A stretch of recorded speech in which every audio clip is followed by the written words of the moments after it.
I had done a story that was gained a lot of attention in the States called the Twitter Files, that was largely about the suppression or censorship of political speech at various platforms like Twitter and Facebook. And I kept running into material involving something called the Center for Countering Digital Hate, which was tied to some folks in labor.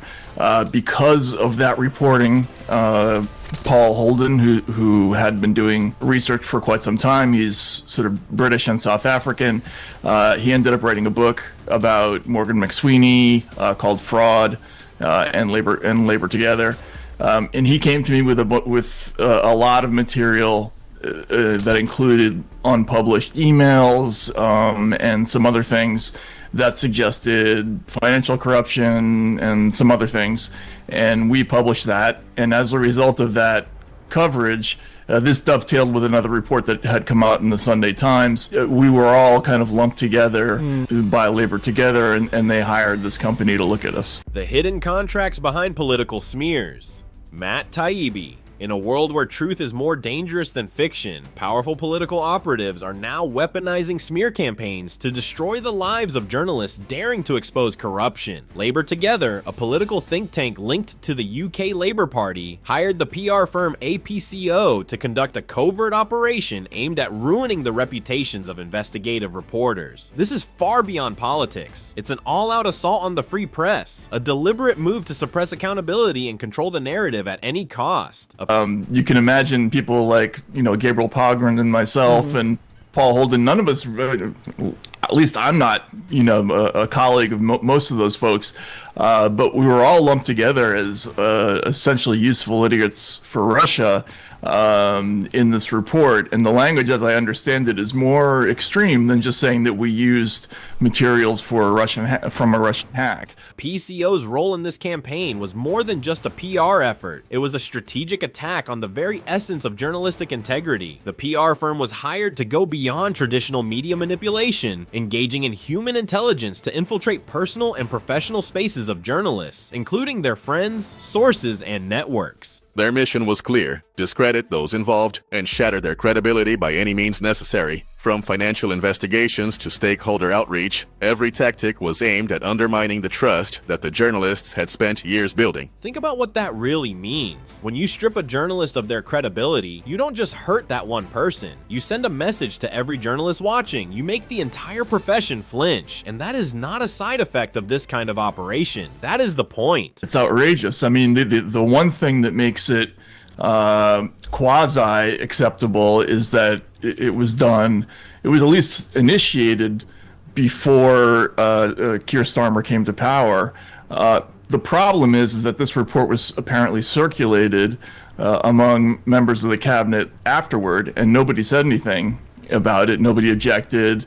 And that is a serious problem. What followed was nothing short of terrifying for anyone who values independent journalism. Journalists were confronted with false accusations suggesting they were part of a Russian disinformation campaign. APCO didn't stop at defaming them in the public eye. They went further, attempting to intimidate media outlets into changing their coverage and pressuring advertisers and business contacts to sever ties. It was a calculated move to create a culture of fear, where speaking truthfully meant becoming the target of destructive political forces. This wasn't just about damaging reputations, it was a coordinated effort to stop the truth from being heard. And here's where the story becomes even more explosive, because there is a dimension that rarely gets discussed. When campaigns like this succeed, the stories that never get written are completely invisible. You never hear about the investigation that was quietly abandoned because a journalist felt too exposed. You never read the report that was spiked because an editor received the right phone call from the right powerful contact. The suppression is silent. The public never knows what it was denied. That is the cruelest part of this entire machine. The damage is real, but you cannot see the shape of it because it is made entirely of absence. We can demonstrate exactly where that material came from. Most of it, oddly enough, came from Freedom of Information requests.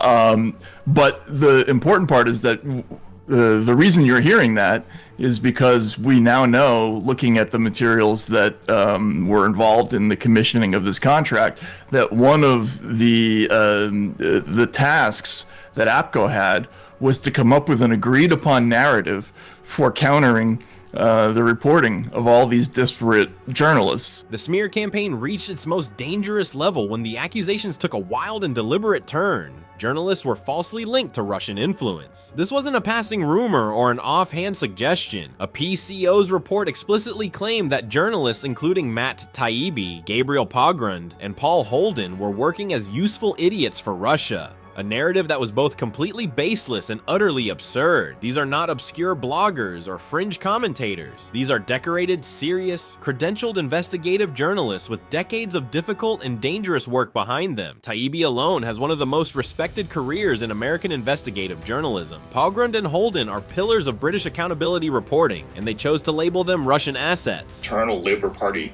documents, and they've kind of made the rounds. They've ended up in the hands of an investigative journalist named Paul Holden, who did this report for us. And what they show is really the whole history of the Center for Countering Digital Hate, whose CEO is a guy named Imran Ahmed.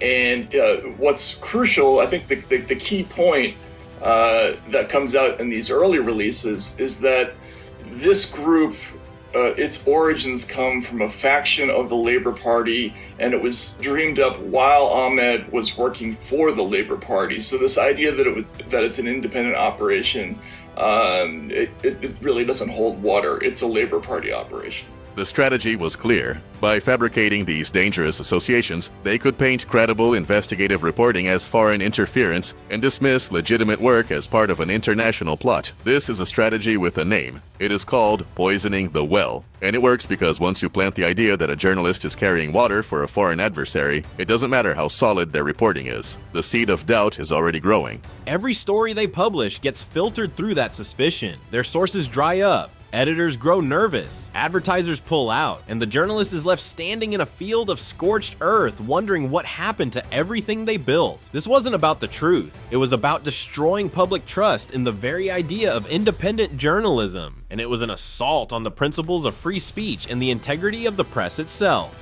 The consequences of this smear campaign rippled through the highest levels of government, with Labour Party officials deeply entangled in the operation. The involvement of Josh Simons, a key figure in the Labour Party and now a cabinet office minister, raises serious and urgent questions about the use of government resources for personal and political retribution. That is not a political operative hiding in the shadows anymore. That is someone with access to the levers of government, someone whose salary is paid by British taxpayers. And the question that demands an answer, loudly and repeatedly, is whether government influence or government connections played any role in an operation designed to destroy private citizens for simply doing their job. When members of the government are using private intelligence firms, or at least using their product, and then also has been a lot of whispering to journalists about the contents of this report, and you will see that appearing in the news, uncredited and not attributed to any named sources, but it's out there, and that's a problem. The political fallout was inevitable. This campaign wasn't a rogue operation. It had the backing of some of the most influential people in the Labour Party.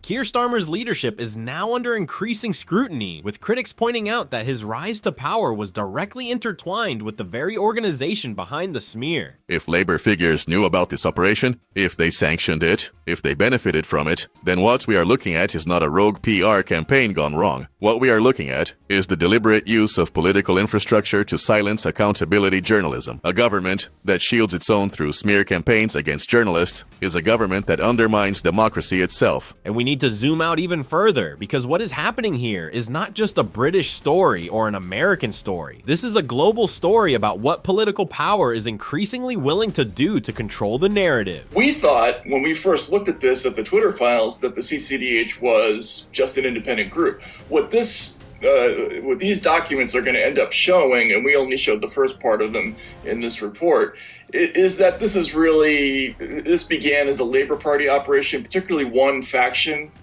tied to a thing called Labour Together. Crop the news bar. We have entered an era where smear campaigns have been fully professionalized. The dirty work that once happened in back rooms is now outsourced to firms with offices in glass towers, billed as a line item on a budget spreadsheet, and executed with the cold efficiency of a corporate restructuring.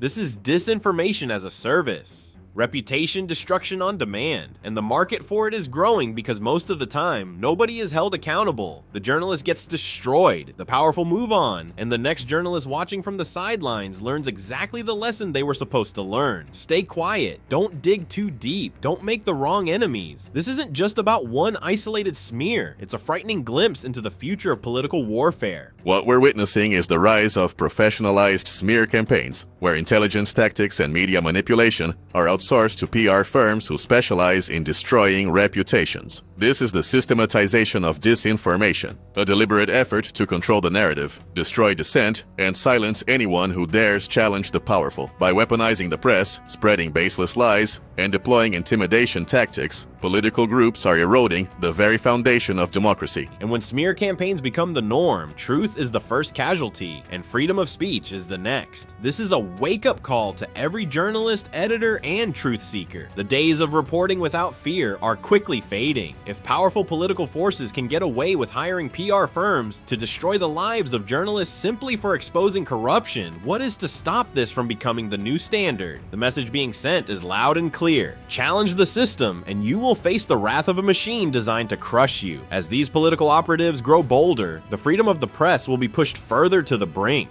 And if we fail to protect the press now, we risk losing the only tool capable of holding the powerful to account. The most immediate thing that I think needs to happen is that the public needs to see that final APCO report, because from my understanding, according to my sources, is that the thing that people are most concerned about in both within the Labor Party and at APCO is that that final report get out. The Sunday Times has it. I reported that over at the end of last week.